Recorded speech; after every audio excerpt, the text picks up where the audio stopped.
Mga kabay, ito ay isdang salay-salay. Yan ang sabi nila. Yan, masarap ito. Medyo prito lang ang pwede nito. At sa paksiw. Kasi ito ay frozen na frozen. Yan mga kabay. Ilulutuin natin ito mga kabay.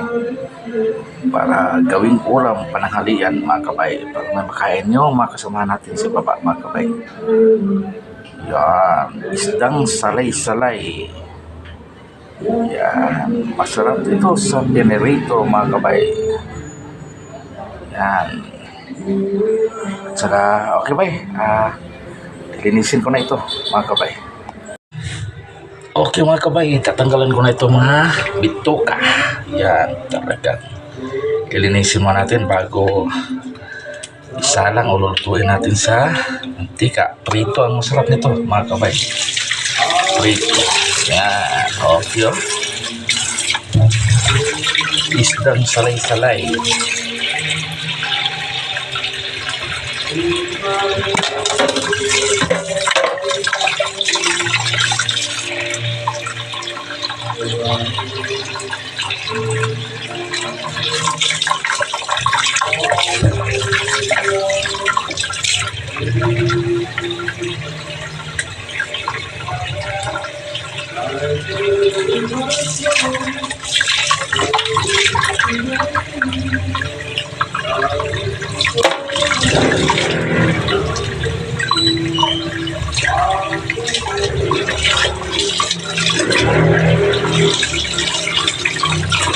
Tsaka yung bituka nito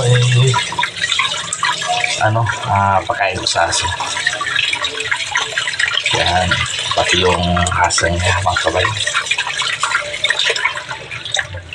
Okay ba, tapusin ko itong ginagawa ko.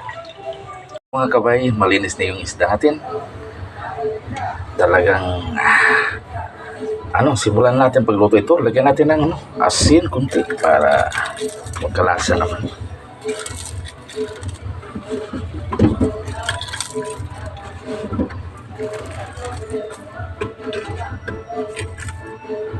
At saka magic sarap. Yan, talagang ito yung number 1 na ginagamit sa mga Pinoy ngayon, ang palasa, magic sarap. Kabigsin.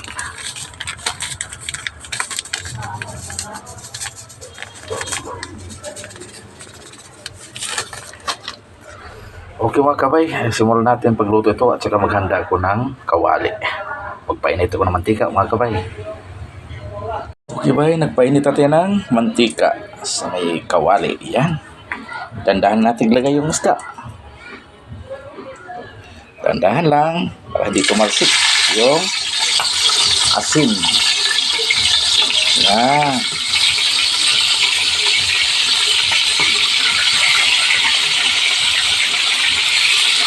At saka yung apoy nito ba, ala-alay lang para hindi siya mabibigla ang pagkaluto.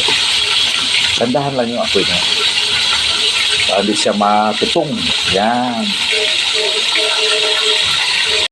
Ito na yung unang kain ko mga kabay sa unang salang. Yan. Talaga masarap ito mga kabay. Crispy mga. Yan. Ito yung nahain ko sa unang salang ko sa pagluto mga kabay.